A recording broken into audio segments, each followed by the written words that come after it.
Addict, it's Joe with Black Box Silver and Bronze. And I have a heck of a mail call here. Let's check them out.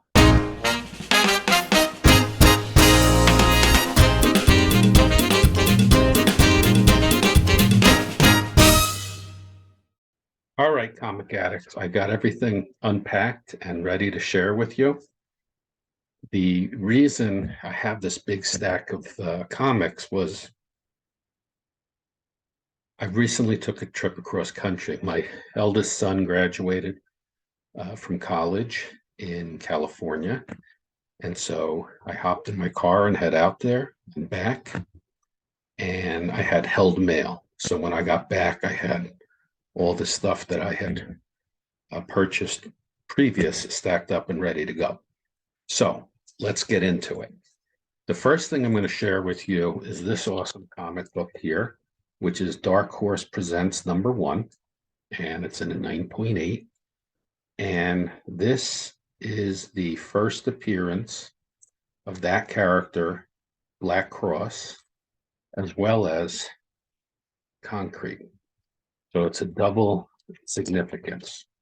And it's 9.8 white pages. And I was gifted this by my friend Steven Gentner on Instagram. He's Collecto6. And you should check him out if you have Instagram, because he's got an amazing collection of comic books. And he surprised me and gifted this to me. And what's really cool about this, what he explained to me, was that when Dark Horse started their printing process, they used a newspaper who wasn't used to making comic books to print the comic books for them. And there were some issues with the printing process.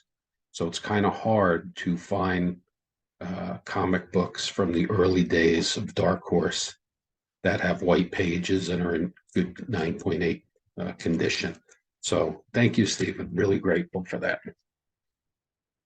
Then a couple of Kickstarter campaigns that I backed showed up while I was gone. First one, Damsel from Distress. And so she's from the secret organization, DISTRESS. And she goes around. It's kind of, you can see here with the skulls, it's kind of like a magical kingdom. She goes around and takes care of the bad guys. And so far there's 5 issues. So that's issue 1. And that's issue 2. And that's issue 3.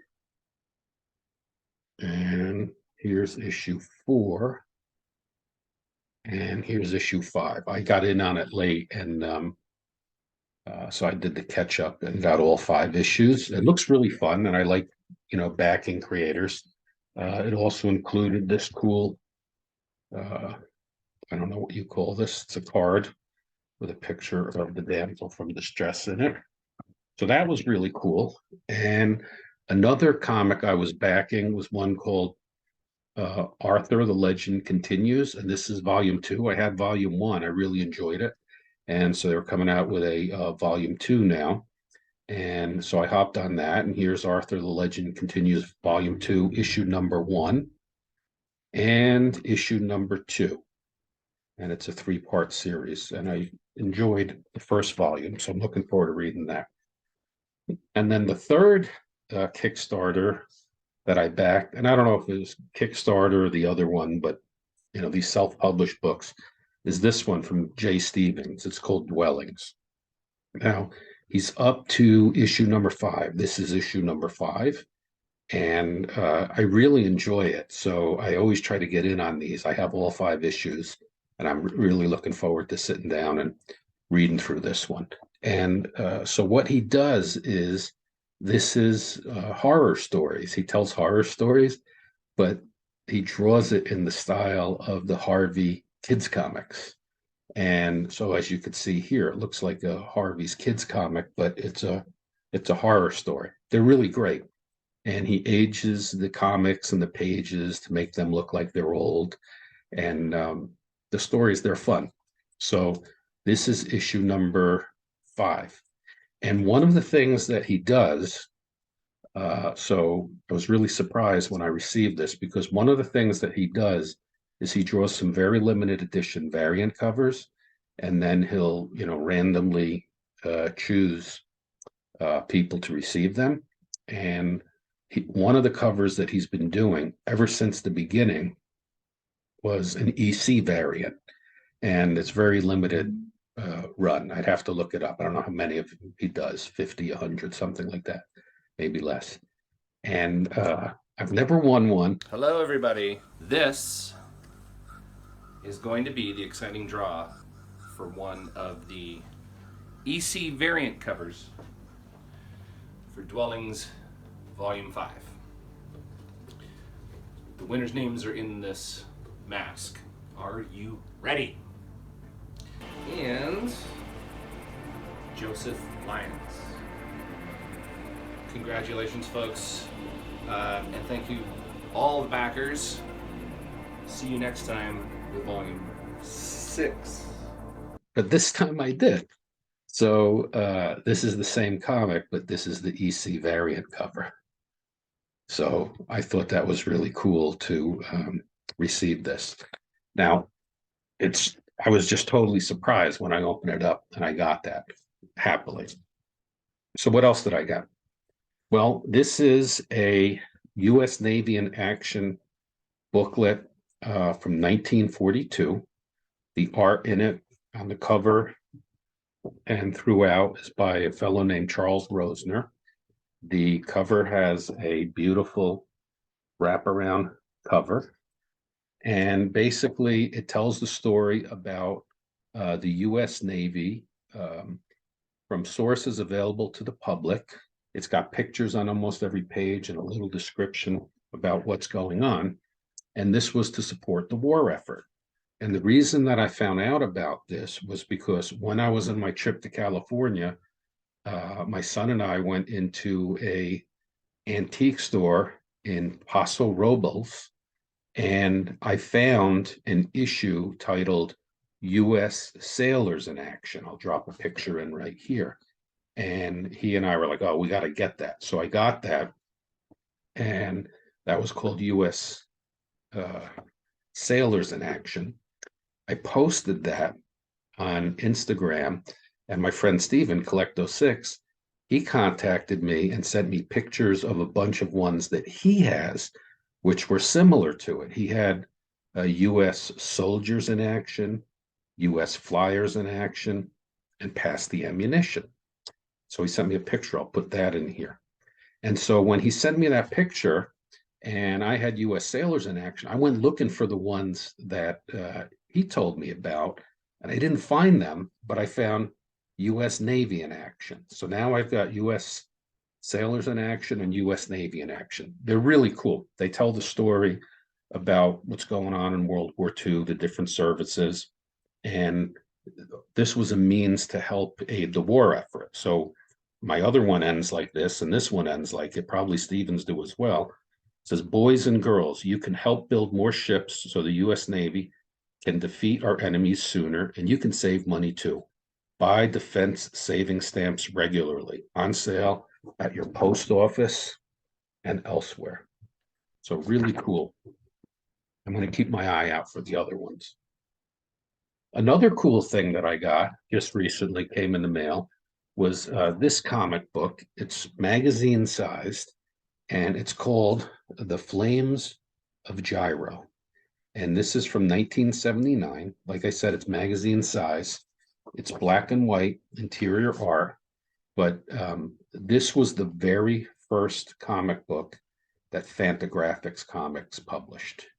And it was created, written, and drawn by a fellow named Jay Disbrow, Disbrow, if I'm saying that correctly.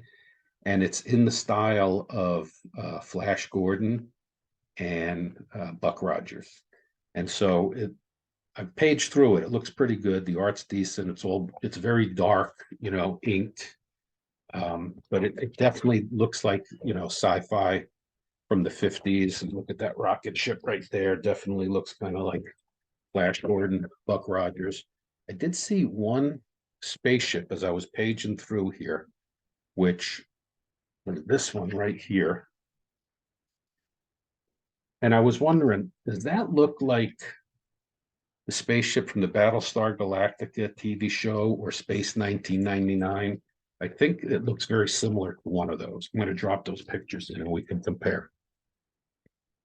Another thing that arrived was this variant issue of Betty and Veronica, Friends Forever, Rock and Roll #1. Came out May 23rd, and it is an homage to Archie #50, the Bob Montana cover. And so this is a Dan Parent homage to that. I think he did a pretty good job. Nothing beats the original, but that's pretty cool. And I'll be looking forward to seeing these side by side because shortly I'm going to have Archie #50. I've been making some time payments on that. I picked up this promo comic. It's about half the vertical size of a regular comic, same width. And this is Roy Rogers and the Man from Dodge City. This is from 1954. And it was to promote the new 55 Dodge models. So as you can see, it has this wraparound cover. And here we have on the last page, the new 55 Dodge. Here is Red Circle #1. I don't know how scarce this is. I don't see it around too much. So when I had the opportunity to pick it up, I thought I would. This is from January of 1945. You've got this diver welder underwater, and someone without a helmet is coming there to stab him. Stories in here look great. I want to share with you the splash page. Jack Bradley, the very first page, and look how incredible that is. Really cool. Another amazing Golden Age comic I got was this one, Captain Arrow Comics, #21. And I have to thank Jerry the Jitterbug. He pointed this out to me. There was a listing on eBay, and I just submitted the opening bid, and I was the only bidder. So I won it. This from December of 1944, and that is an LB Cole cover. Just a really terrific comic. So thank you, Jerry.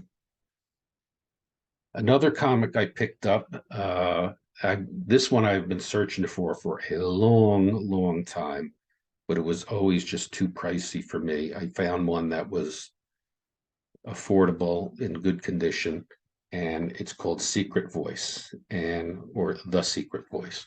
Great American Comics presents The Secret Voice. And this is from 1945, and it is a Nazi, anti-Hitler comic book. And there's a bug in here. It's called like Cosmo the Victory Bug. Here he is.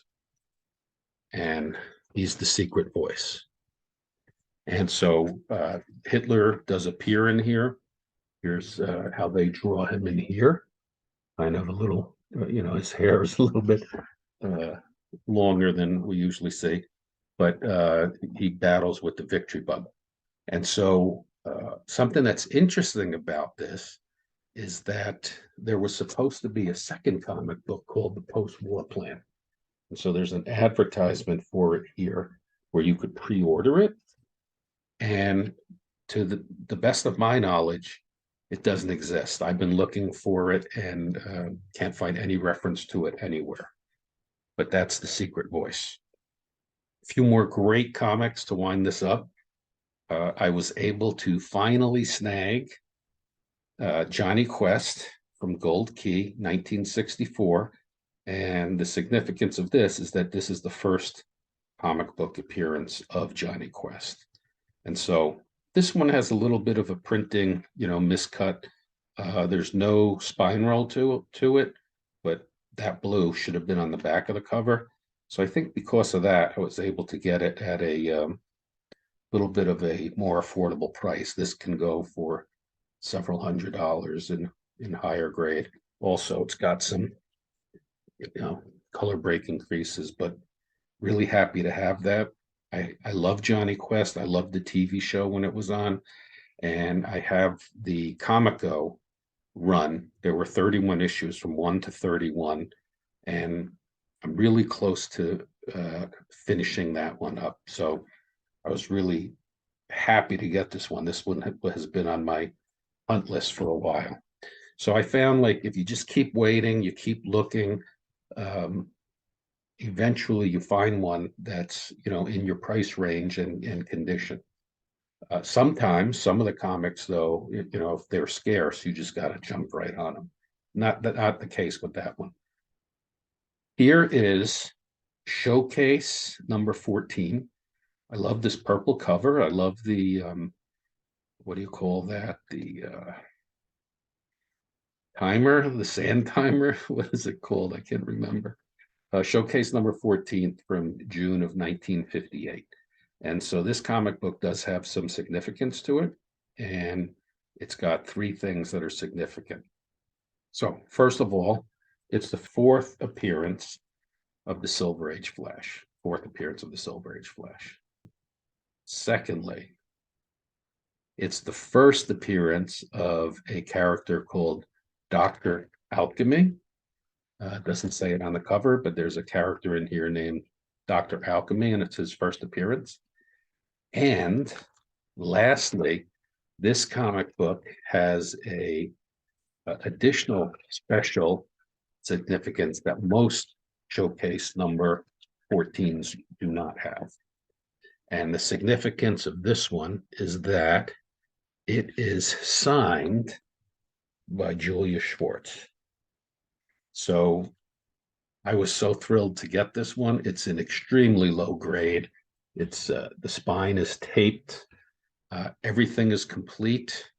They could have done a better job, preserving it with the tape. But the fact that I have a Julia Schwartz signature is really thrilling to me. So that's the importance of that one to me. All right, two more to go, two slabs. Here is T-Man number 37. And Pete Trask, this guy over here, T-Man, this is my favorite. I've said it before.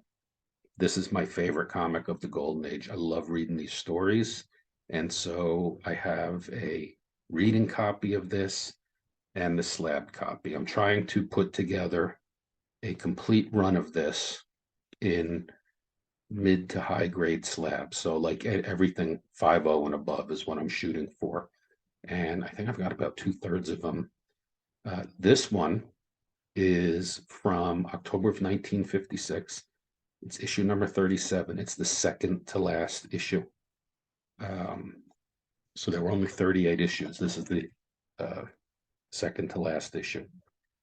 So the thing I love about him is he's constantly fighting communism in this. He's traveling all around the world. He's a T-Man. He's a Treasury man, federal agent, and he's looking out for the U.S. interests and traveling around the world, fighting communism. Also, fascism. There's some Hitler covers in this, but most of it is the red thread.